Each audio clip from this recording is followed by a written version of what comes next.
Greetings, everyone. It's Mitch here.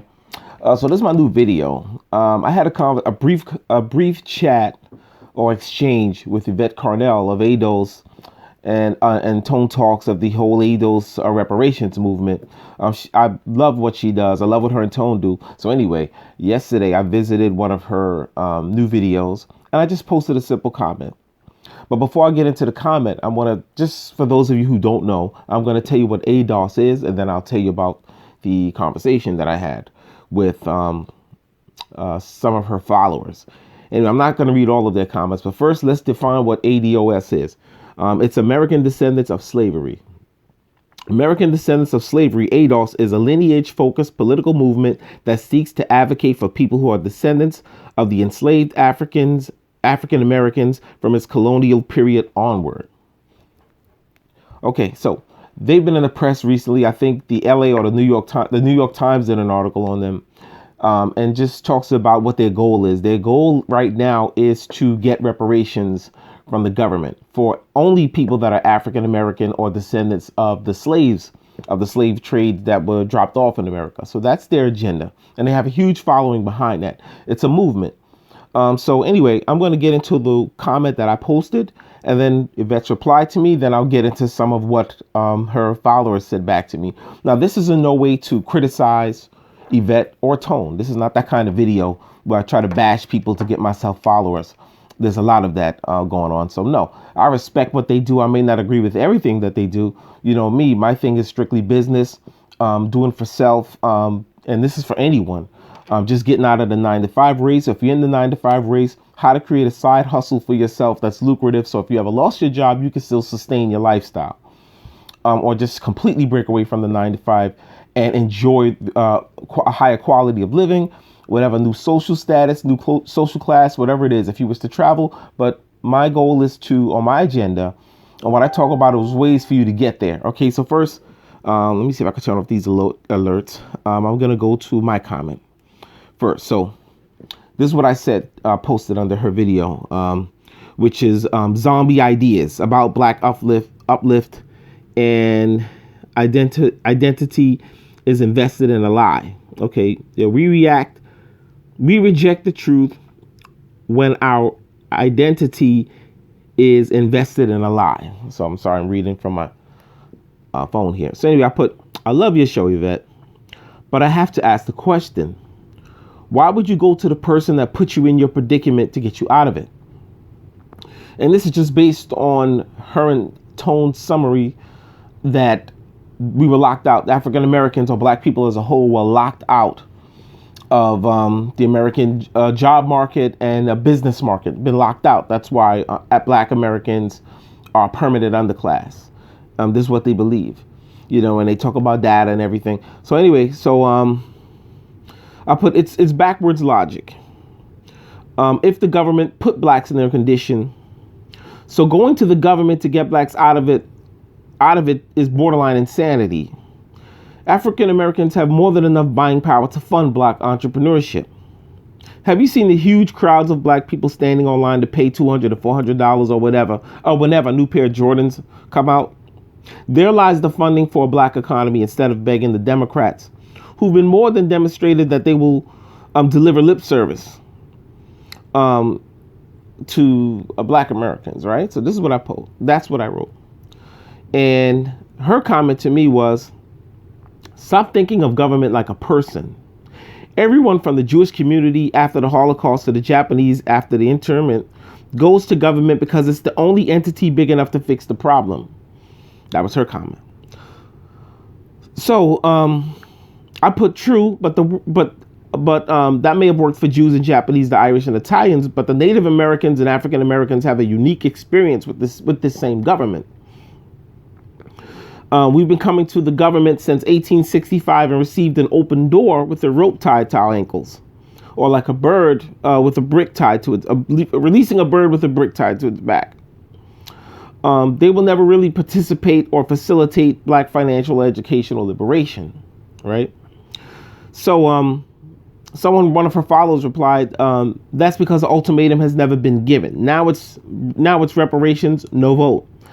And I put, not voting is going to really hurt anybody or force the government's hand. LOL. So anyway, after that, I'm not even going to read all these comments, but someone put, how is buying from black businesses going to close the racial wealth gap? Now, that's someone the person who posted that. That's exactly the words out of the mouths of Tone and Yvette. So then she posted, can black businesses compete with Amazon? And I said, of course not. There aren't even any white or Asian businesses, very few businesses that can compete with Amazon. I said, but you sound like Yvette and Tone. What I'm saying is for blacks not to sit around waiting for the government's handout. It's a waste of time and energy. Considering how the black dollar built Nike, Timberland, Tommy Hill, Popeyes, Tyler Perry Studios, Hennessy, Cristal, Alizé, Ciroc, and even Lexus, the Lexus brand. The same money can be used to build the black economy. And I put mic drop, right? So then I believe Antonio Moore steps in and goes, might pick back up. Still don't have the wealth to compete with the captains of the industry. So it goes on and on, the back and forth. But then it became personal with some of the attacks. Someone called me a troll. Are we talking about the black buying power? Buying power is not consumerism. And the comment about Jordans, people have an erroneous making that assumption in the 90s. In fact, you're either stupid or you're a troll. So, and again, you know that most black people buy expensive things on credit. Since you don't believe in the racial wealth gap, please tell me how many businesses you own, land or industries. That's real wealth. Sorry, black people cannot compete today, especially since we were locked out so many years ago. Where was all the black money you speak of? Stop with the stereotypes. Anyway, so this goes on and on and on. And see, my issue with some of these people is, and someone's asking me to provide the data. Where's the data that supports what you're saying? Right. And I said, I teach statistics. I said, so give me some statistics. Right. And I said, well, if you know anything about statistics, you have something called misleading or misuse of statistics. So basically, if you don't know the history of the statistician, you don't know the statistics. And what I mean by knowing that is that if I want you to agree with my opinion, I could do a statistic tomorrow and arrive to that conclusion that'll persuade you. For instance, if I want to say that people that are overweight are actually healthier than people that are thin, I would go and look for people that are athletic that are overweight, interview them, and then I'll go to thin people that I know have diet issues, have health complications. Poll those people, then take that percentage and publish it. Now I have a statistic that I can share that's looked at as credible. That's how statistics work, right? So same thing when I think some of this data that they share, I think that some of the minds behind this data purpose is to keep people pessimistic, to keep people waiting around for someone else to change their problem. It's no different from people that with religion, where they're waiting around for a savior to come back out of the sky and fix their problems. Meanwhile, every day your bills are due. I don't agree with that philosophy. I believe that people need to take action. So anyway, let me find something that I posted, another comment that I posted, which I can tell just went over everyone's. And then they posted that Jay Morrison is under investigation by the SEC and Tyreek is over $100,000 in debt. So, you know, the problem with people on the internet is they think because someone isn't famous or internet famous, that means that they're broke. So their only examples, this person's only example of a rich black person to give me is rich entrepreneurs, Jay Morrison or Tariq or Boyce, or Dr. Boyce, right? So once again, you know, you have a lot of black millionaires out there that are not talked about. So I did do some research, which I can find that the people that I named for them to go and look up themselves is probably the last comment I posted. And this takes nothing from Jay Morrison. And back to the credit, buying on credit. I'll tie those together. Jay Morrison and Tariq Nasheed and Boyce demonstrated the power of crowdfunding amongst the black crowd, right? Jay Morrison raised, I think, $10 million just by word of mouth, just by hustling on his own. He didn't go to the bank. He went to the crowd. He went to his target audience and raised that money. Same thing with Tariq, who's had a string of hit films. He raised that money by crowdfunding. Same thing with Boyce, with his school, his black school. He did that through, same thing, internet marketing, savvy internet, aggressive guerrilla marketing. And these guys were able to raise hundreds of thousands, if not millions, millions of dollars, right? Especially Tariq and Jay Morrison. So that answers that question. That addresses, that answers that question. That addresses that. That addresses that. So anyway, back to what I was saying. When this person says that black people buy Nike and designer gear and high end stuff on credit, okay, so isn't that a form of getting investments? It could be it's a micro version of it. You might not be getting, let's say, $100,000 loan, $250,000 loan, but if you can get a $5,000, a $10,000, $25,000 line of credit, and you can find yourself 3 business partners, there goes your $100,000 investment. There goes your startup capital. Either it's credit or business loan. So you can't get a business loan. You can use credit by just keeping your credit good, and then, like I said, getting your credit good, taking out a nice, getting a $25,000 credit card or line of credit, or even $10,000, and just finding people, like-minded people, and pooling that money together can be done. It can be done. I've done it. All right. That's how I got it. I've had 3 different, I got my money to get into real estate through 3 different avenues, 3 or 4 different avenues. I didn't do it through just one method. I did it through 3 or 4 different avenues I did to get into real estate. Right. So it can be done. Another thing, when it comes to reparations, some may say that Section 8 welfare, Pell and grants are a form of reparations, right? It didn't make African Americans competitive as far as the job market or business market goes, but neither were the reparations that were given to the American Indian. They didn't make them any bit competitive, right? They did not. But the American Indian, I'm not sure of all the reparations they received, but I know they do have casinos, land. So anyway, some people might view Section 8 welfare and Pell grants as a form of reparations, and college funding as a form of reparations. So I can say when the market downturn in 2008, when the economy hit the fan, I lost my job. And what did I do at that time? I went back to college and got my bachelor's degree. And because I was unemployed at the time and receiving unemployment, I was able to get most of my school funding. So what I owe in college debt is really just peanuts. It's not that much, but I used that time to my advantage. I used what was available through the system to advance myself. And my life hasn't been the same since financially. My life has been a remarkable turnaround from 2008 to what it is now. When I went back to college, and then I started my own business, my own wedding, my own event, video, photo booth, and DJ company across the Northeast. And this is how I was able to get back on my feet and pay the bills.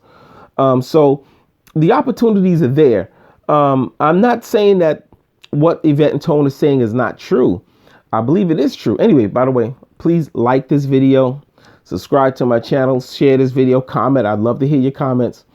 But just to tie a bow around this, when it comes to followers, and I would say this about a lot of the ADOS followers, you have a lot of people that I think are angry and they're bitter, right? And they're looking for a hero. And this is the problem I have with a lot of people. A lot of people are followers. People are always looking for someone to look up to and fight their battles. It's easier to just put that in someone else's hand than it is for you to look yourself in the mirror and say, what am I going to do to change my circumstances? No one wants to dig deep down inside and do that. So it's easier to sit back and say it's Obama's fault, it's Trump's fault, it's the government's fault. Listen, we know that there are dirty players out there. We know that there are people with a lot more money than we do. And this affects all human beings when it comes to our environment, when it comes to the cost of living, tax benefits, who benefits from taxes and who does not, child care, affordable housing. Yes, there's a mountain of things out, unsurmountable amount of things out there to break someone. But amongst that, you still have people that are coming out of that successful and winners that are in those same circumstances. So let me find one more comment. Hopefully I can find the one that I really wanted to share with you, but it can be done. But being a follower is very dangerous, because let's say this person you're following changed their views tomorrow. A lot of people, their self-esteem and their confidence and their sense of direction die with that. So it's better to, I love what Yvette and Tone are doing. I can say I somewhat support it, but it doesn't mean I have to agree with everything that they say. And it doesn't make me a troll. It doesn't make me a bad person, because I don't. And I just shared my opinion with her. And what I like is she didn't get into a whole back and forth. But anyway, this is some of what I said. I said, forget about Tyreek and Jay Morrison. I'm talking about real black business owners with over 200 employees, like David Stewart of the Worldwide Technology Company, John Merrick of the North Carolina Mutual Life Insurance, Morgan DeBown of Blavity, or Aiko Dangote of the Dangote Group. Stop looking at internet hustlers as black business owners and do your own research. Once again, I'm giving you cats some game. So, and that's how I ended it. I didn't continue with the back and forth. But a lot of the most successful, we're talking about black multimillionaires, they're out there. But you just got to do your research to find them. And a lot of them don't want to be public figures. And Tyreek talked about that, how many self-employed black people he know that don't want fame. He said because they don't want to put a bullseye on their back. It seems like whenever you're black and famous, you get a target on your back, across the board. The wolves come out. So you have some people that would rather be self-employed, able to travel, pay all their bills, enjoy their family, enjoy their homes, do whatever they do, and not have to go out and have people looking at them like, how can I get something out of this person? How can I take that money from them? Right? So that's it, and once again, don't be a follower. Don't be one of those people that look at people like Tariq and Jay Morrison, Boyce, Tone, or Yvette as people that are trying to hustle. Listen, these people bring some good with them, or they wouldn't have that many followers. I love Dan Locke. A lot of people don't know him, but he's an entrepreneur, a self-made entrepreneur who preaches how to be the ultimate closer when it comes to sale. And I see the amount of hate videos that come out against this man. And so you have a lot of people that sit home because they can't get their life off the ground. They want to be successful. They want to be popular, but they just can't do it. They don't know how to do it. So what they do is zero in on someone that's actually doing it. And they focus on finding chinks or dents in that person's armor. And then they create these videos about how this person is a con artist, they're a liar, and they do all of this stuff, and they go and expose all their business. But this is really this person trying to tear down someone that they wish they can be like and that they're envious of. And I think there's a lot of that going on right now. So don't be a part of that. Be your own person. You can follow ADOS, you can follow Jay Morrison, Tariq, Boyce, but have your own agenda. Be you. What do you believe in? Anyway, once again, I hope you like this video. Share it, subscribe, post your comments. Mitch. You can find me on Instagram, Mitch_Maximize. That's Mitch Maximize _ between Mitch and Maximize. And on Twitter, it's Renaissance Man. Thank you.